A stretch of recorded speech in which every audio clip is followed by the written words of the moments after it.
서울 서희초등학교 교사가 사망한 지 오늘로 49일째입니다. 전국의 교사들 오늘 공교육 멈춤의 날로 정하고 추모 행사를 진행하고 있는데요. 전국 각지에서 여러 얘기들이 계속해서 나오고 있습니다. 그중에 한 목소리 먼저 듣고 얘기 시작하도록 하겠습니다. 악성 민원, 무고성 아동학대 신고 등으로 교사는 교육을 할 수 없고 학생은 무질서하고 무기력한 교실에서 혼란스러워하고 있습니다. 이 문제가 이제는 교사들의 업무 고충을 넘어 교사의 생명과 안전을 위협하고 있습니다. 온갖 민원으로부터 안정적인 교육활동을 지원할 교육청 차원의 대책을 필요로 하고 있습니다. 현장 교사들의 의견을 경청하고 실효성 있는 대책을 마련하여 주십시오. 박지혜 변호사, 오늘 선생님들 연가 쓰고 추모제 갈 거다 이런 얘기 많았는데 실제 연가 많이 쓰셨던가요? 어떤가요? 네, 실제로 일선 초등학교에서는 이제 상당수 교사가 이 연가나 이 병가를 내고 이제 학교에 출근하지 않았는데요. 물론 지역별이나 아니면 학교별로 조금 차이는 있었습니다. 네. 광주 같은 경우는 총 362명의 선생님들이 이 병가나 연가를 쓰신 걸로 알려졌고요. 충북 같은 경우도 100명의 선생님들이 출근하지 않은 것으로 알려졌습니다. 그리고 2년 전에 6개월 차이로 이 간격으로 이렇게 2명의 선생님이 숨졌던 한 의정부 초등학교에서는요. 네. 4학년 교사들이 전원이 이 휴가를 낸 것으로 알려졌습니다. 근데 다만 학교별로 조금 차이가 있다라고 아까 잠깐 말씀드렸는데요. 네. 파주에 있는 한 초등학교 같은 경우는 휴가를 사용한 교사가 2~3명밖에 되지 않아서 이 학생들의 수업에는 특별히 영향이 없었던 것으로 알려졌습니다. 그러면 이렇게 휴가 선생님들 많이 가시는 그 학교는 운영을 어떻게 해요? 아무래도 이 추모제 행사에 대해서 미리 공지했던 부분이 있어서 교육 자체가 파행으로까지는 겪진 않은 것 같습니다. 근데 다만 일선 학교에서는 이제 다소의 혼란은 있었던 것으로 알려졌는데요. 이 출근하지 않은 교사가 많은 학교에서는 이 등교한 학생들을 모아서 통합 수업을 진행을 하거나 네. 시청각 교육을 하는 걸로 이제 교육을 대체를 했고요. 또 일선에는 이 지금 교사들의 이런 추모제나 이런 단체 행동에 대해서 지지한 학부모들도 많습니다. 그래서 이 지지한 학부모들 같은 경우는 사전에 이 체험 학습을 이제 신청을 해서 학교 수업을 제대로 하지 않는 거에 대해서 지지하는 이런 모습을 보이기도 했습니다. 자, 저희가 이 학부모 그리고 학생들 목소리 준비해봤거든요. 한번 들어보실까요? 지금 오늘 보내시는 분들은 대부분 맞벌이 가정 아니면은 피치 못할 사정에 있으신 그런 분들이신 것 같아서 일단 대부분은 지지를 하시는 것 같아요. 1학년은 어떤 반으로 가고 2학년은 몇 반으로 가고 급식이랑 일반 방과후 교실은 다 운영한다고 친절하게 설명을 해주셨어요. 네. 어떻게 알았어요? 그냥 뉴스 보고 알았어요. 저희 주변에서 많이 들어가지고 마음 아파요. 또 처음에는 좀 많이 놀랐어요. 그런데 교육부는요, 이렇게 선생님들이 이 연가 등을 내고 이 집단 행동에 나서는 거에 대해서 징계는 불가피하다 이렇게 얘기를 했습니다. 어제 토론회도 있었는데 이 자리에 이주호 교육부 장관도 깜짝 등장해서 호소문까지 발표를 했습니다. 그 얘기까지 좀 이어서 좀 듣겠습니다. 9월 4일은 모든 학교에서 교육 활동이 이루어져야 할 수업일임을 헌법과 법률에 따라 규정하고 있는 것도 엄연한 현실입니다. 아까 전에 차관님이 말씀하신 거 그대로 한번 다시 돌려드리겠습니다. 9월 4일 수업일에 9월 4일은 헌법과 법률로 보장된 수업일이라고 하셨습니다. 예, 맞습니다. 그러면은 저희 연가나 병가도 헌법에 보장된 권리입니다.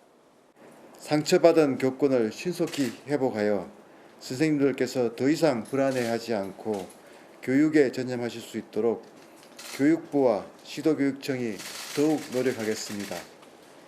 그러니 선생님들께서는 우리 학생들 곁에서 학교를 지켜주십시오.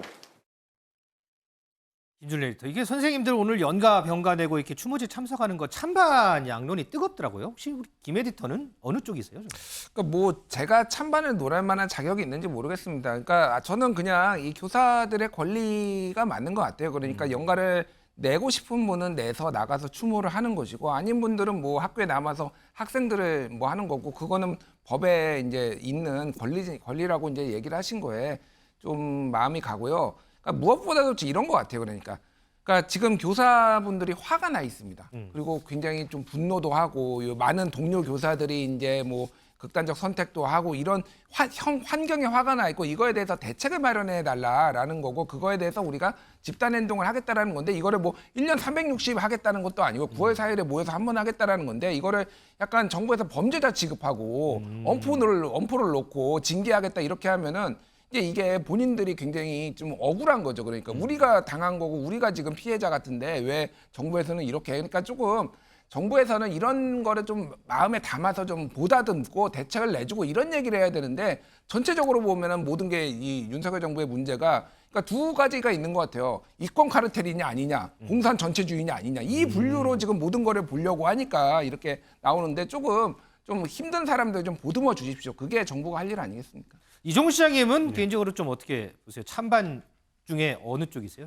찬반이라고 이 문제를 사실 보면 안 될 것 같아요. 그건 좀 이분법이죠. 무조건 지금 교사들의 행동이 잘 됐다. 또 무조건 교사들은 이렇게 하면 안 된다. 이게 아니라 첫 번째는 뭐냐면 정부가 손을 놓고 있지는 않습니다. 네. 뭐 교권과 관련해서 법률안을 내놨고 네. 또 국회가 가만히 있지는 않습니다. 그 어느 때보다 발빠르게 여야가 지금 일치해서 이 문제가 갔는데 일치해서 이 법안들을 정비하고 통과시키겠다라는 의지를 보이고 있어요. 그런데 그럼에도 불구하고 교사들이 왜 나섰을까요? 그만큼 교권이 땅에 떨어져 있다는 거예요. 법안 하나 갖고 통과된다고 문제가 해결될 것 같으면 우리나라의 갈등 다 해결됐어요. 수많은 법안이 다 통과됐잖아요. 네. 지금은 국민들의 인식도 바뀌어야 돼요. 지금 내 아이가 우선한다라고 다들 지금 남의 아이가 무슨 문제를 일으키면 다 욕을 하지만 그래도 내 아이는 우선돼야 돼라는 마음들이 사실상 자리 잡고 있거든요. 이런 것들을 바꾸기 위해서 모인 건 맞아요. 그래서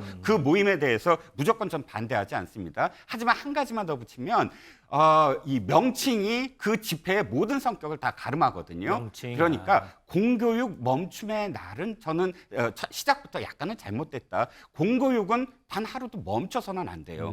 그게 아니라 예를 들어서 교권 침해 멈춤의 날. 이러면 국민들이 훨씬 더 맞아 교권 침해해서는 안 돼라는 확실한 어떤 뭐랄까 목표 지향점이 있거든요. 그러니까 모호하지 않고 정확한 지향점으로 국민들에게 보다 더 설득력 있게 다가가야 된다라는 생각에서 제가 조그마한 어떤 지금 이견을 제시했습니다. 그런 생각은 저도 안 해봤네요. 자, 박주희 변호사. 조금 전에 우리가 영상 봤는데 거기서 이제 한 선생님이 연가나 병가도 헌법에 보장된 권리다 이런 언급을 했잖아요. 그런데 교육부에서는 징계 원칙은 바뀌지 않을 거다라고 하고 이게 법적으로 보면 좀 어때요 이게?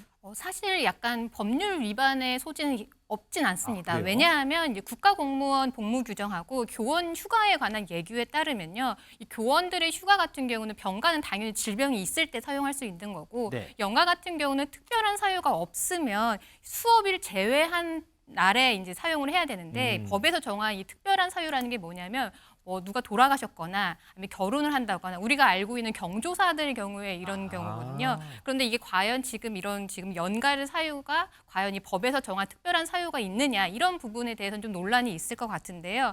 근데 다만 어떠한 사유가 있더라고 하더라도 그거를 징계에 옮기는 건 좀 다른 문제잖아요. 과연 징계까지 필요한 사유인가 그 부분에 대한 판단이 좀 필요한데 네. 법 규정 위반의 소지가 있다고 하더라도 과연 이러한 일들을 가지고 징계를 과연 나서는 게 과연 옳은가 이런 부분에 대해서는 좀 논의를 해봐야 될 것 같습니다. 알겠습니다. 자, 이런 가운데 민지숙 기자, 네. 최근 나흘새 선생님 3분이나 극단적인 선택을 하는 사건이 있었어요. 맞습니다. 믿기가 어려운 상황인데요. 먼저 지난 31일 서울 양천구의 한 초등학교 교사가 극단적인 선택을 했습니다. 유서는 발견되지 않았지만 유족들은 숨진 고인이 학교 생활에 스트레스를 많이 받았다라고 주장을 했는데요. 네. 14년 차 교사인 A 씨는 육아 휴직 후 올해 6학년 담임을 맡으면서 복직을 했습니다. 네. 교사 노조에 따르면요, 6학년 담임 교사를 맡으면서 정신적으로 많이 힘들어했으며 학년 초부터 병가와 질병휴직을 계속 썼다라고 이야기했습니다. 네. 이 교사가 숨진 당일이 지난 7월에 낸 질병휴직이 딱 끝나는 날이었다라고 합니다. 바로 다음 날 금요일에 또 다른 교사가 숨졌습니다. 아이고. 전북 군산에서 있었던 일인데요. 한 초등학교 교사, 이 교사도 6학년 담임 선생님을 맡고 있었다라고 합니다. 네. 담임 업무 외에 방과 후, 돌봄, 정보생활, 현장 체험학습 등 할 일이 너무 많아서 이 선생님 14년 차 베테랑 교사였다라고 하는데 자기 인생에 10년 차 교사였는데 이렇게 많은 일을 했던 건 처음이다. 주변 교사들한테 힘듦을 토로했다라고 합니다. 한 동료교사에게 이렇게 힘들게 하는 건 내 인생 처음이었는데 과도한 업무를 호소하는 메시지를 보냈고 숨지기 전날에 있었던 회식 자리에도 힘들어서 못 가겠다라고 이야기를 했다라고 합니다. 이게 끝이 아닙니다. 아이고. 내년에 정년을 앞두고 있는 한 체육교사가 또 숨진 채 발견이 됐습니다. 아이고. 60대 고등학교 선생님이었는데요. 유족들은 최근 수업 중에 있었던 일이 계기가 됐을 것이다 이런 이야기를 했습니다. 한 학부모로부터 경찰 고소를 당한 상태인데요. 지난 6월에 장염을 앓고 있던 이 체육교사 잠시 자리를 비운 상황에 한 여학생이 남학생이 던진 공에 맞는 사고가 있었다라고 합니다. 이 사고로 이 여학생 수술을 받고 시험에 지장이 있을 정도로 뭔가 피해가 있는 상황이었다라고 하는데요. 이 문제를 들어서 해당 체육교사를 학부모가 고소했다라고 합니다. 아이고. 이로써 평생 학교 생활을 했다면서 자부심을 가졌던 이 교사는 자기의 생활에 대해 굉장히 회의감을 느꼈고 가족들에게 어려움을 토로했던 것으로 전해졌습니다. 김준리 에디터, 지금 우리 민지숙 기자가 설명했던 선생님 세 분 다 10년 이상 된 베테랑 선생님이고 특히나 한 분은 정년을 1년밖에 남기지 않은 선생님이라 하더라고요. 이런 베테랑 선생님도 이렇게 힘들어하시는 게 요즘 학교의 현실인가요, 이게? 그러니까 오죽하면은 그런 선택을 했을까 뭐 이런 생각이 듭니다. 사실 이제 대한민국이 소위 말해서 이제 자살률이 OECD 평균의 2~3배 정도 돼요. 네. 하루에 평균 36명이 이제 극단적 선택을 하는 굉장히 많은 수치입니다. 네. 근데 그 중에서 이제 교사가 있을 수도 있는 거죠. 근데 집중적으로 최근에 많이 나오는 게 일종의 이제 감정의 전염, 뭐 이제 이런 것도 좀 있을 수가 있어요. 그러니까 굉장히 내가 힘든 것들이 다른 사람들 힘들었고 나면 공감이 있으면서 그걸 행동으로 옮기는 거 이런 것도 있을 수 있는데 지금 가장 스트레스 많이 받는 게 아이들이 문제가 생겼을 때 이게 그냥 뭐 예를 들면 아이가 뭐 다쳤다 공놀이 하다가 그러면은 이제 교원공제회에서 기본적으로 이게 다친 것에 대해서는 돈이 다 나와요. 근데 네. 학부모가 이제 민사를 걸어버립니다. 손해보상. 이거에 대해서는 지금 이런 뭐 교육청이나 이런 데서 제대로 대응이 안 돼가지고 교사들이 이거를 다 홀로 이제 감당해야 되고 그 와중에 이제 교육부에서 감사가 나오고 교육청이나 교육부에서 감사까지 나오면은 이런 스트레스로 지금 굉장히 많이 힘들어한다라는 거예요. 그러니까 이거에 대해서 그러면 체계적으로 교육청에서 전담 뭐 법률가 뭐 변호사 이런 분들을 둬가지고 대응을 하게 한다든지 조금 이런 식으로 교사가 직접적으로 이 스트레스를 안 받고 금전적으로도 조금 최소화할 수 있게 이런 것들을 조금 체계적으로 해주는 게 조금 정부가 해야 될 일이 아닌가 그렇게 보여집니다. 자, 그래서 지금 교권을 회복하자 이런 목소리를 내기 위해서 매주 주말마다 선생님들이 거리로 모이고 있습니다. 지난주 토요일에는요, 여의도 국회 앞에서 선생님들 집회가 있었는데 와, 여기 선생님들 정말 많이 참석했습니다. 그 모습 좀 보겠습니다. 우리들은 포기하지 않는다. 포기하지 않는다. 포기하지 않는다. 우리들은 포기하지 않는다. 포기하지 않는다. 포기하지 않는다. 아동복지법 즉각 개정하라. 개정하라. 개정하라. 개정하라. 서희초 교사 선생님의 그 사연은 모든 교사들의 사연이랑 똑같아요. 뭐 이 일이 내 일이다라는 마음으로 참가하게 됐습니다.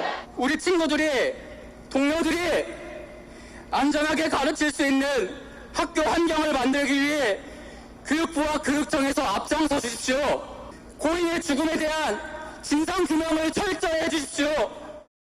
민지숙 기자, 영상으로 얼핏만 봐도 선생님들 정말 많아 보이던데 지금 이 자리가 주최 측 추산은 한 20만 명 정도 모였다고 하더라고요. 맞습니다. 계속해서 집회가 있어 왔지만 이날 가장 많은 인원이 모였다라고 합니다. 네. 하지만 국회 정문 앞 8개 차로를 가득 메우면서도 질서 정연한 모습을 그대로 유지해서 온라인상에서도 화제가 되고 있는 지금 상황입니다. 저 모습이요? 와. 맞습니다. 마치 바둑판 모양처럼요. 저렇게 질서 정연하게 대열을 맞춰서 정해진 시간만 집회를 마치고 돌아갔다라고 합니다.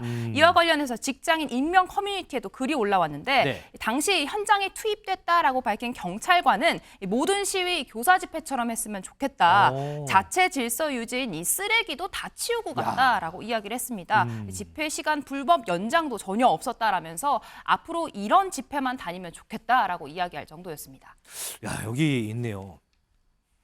대한민국 시위 문화가 전부 지난 토요일 같은 집회 정도로만 좀 됐으면 좋겠다라고 하는 경찰관 B 씨의 말이었습니다.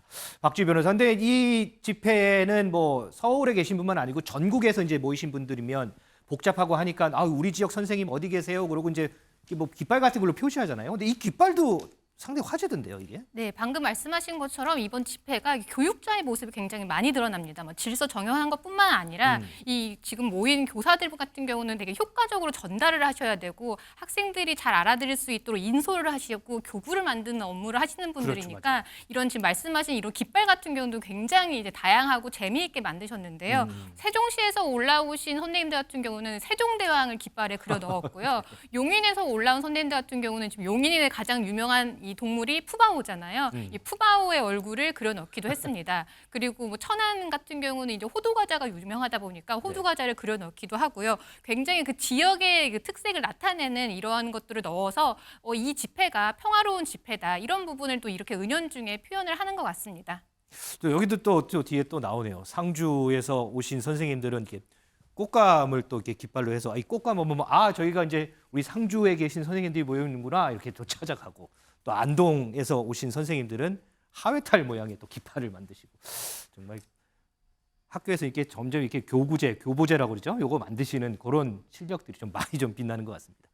이종훈 시장님, 이 집회라는 게 우리 목소리 좀 잘 들어주세요 하는 그런 이유가 있잖아요. 그런데 이렇게 집회 자체가 호평을 받고 관심을 받으면 목소리는 더 잘 전달되는 거 아니겠습니까? 그렇습니다.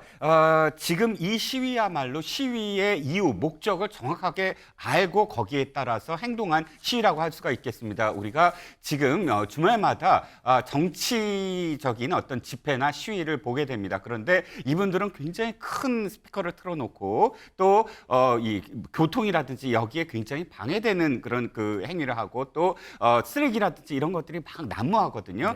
그러면 집회 성격은 아까 말씀하셨듯이 한 사람이라도 더 나의 이야기에 귀를 기울이게 만드는 것이거든요. 그런데 지금 정치 진영이 그렇지 못하다. 그래서 교사들의 이번 집회야말로 시위를 왜 하는가를 보여줬던 그런 그 시위라고 할 수가 있겠습니다. 이제 앞으로요 가끔 학교에 전화를 하면요 폭언이나 욕설은 삼가해 주시고 따뜻한 배려와 관심을 부탁드립니다. 이런 통화 연결음이 나온다고 합니다. 선생님도 학생도 그리고 우리 학부모들도요 모두 따뜻한 배려와 관심이 더욱 더 필요한 요즘인 것 같습니다. 프레스룸 라이브 여기서 마무리하겠습니다. 시청해 주신 여러분 고맙습니다.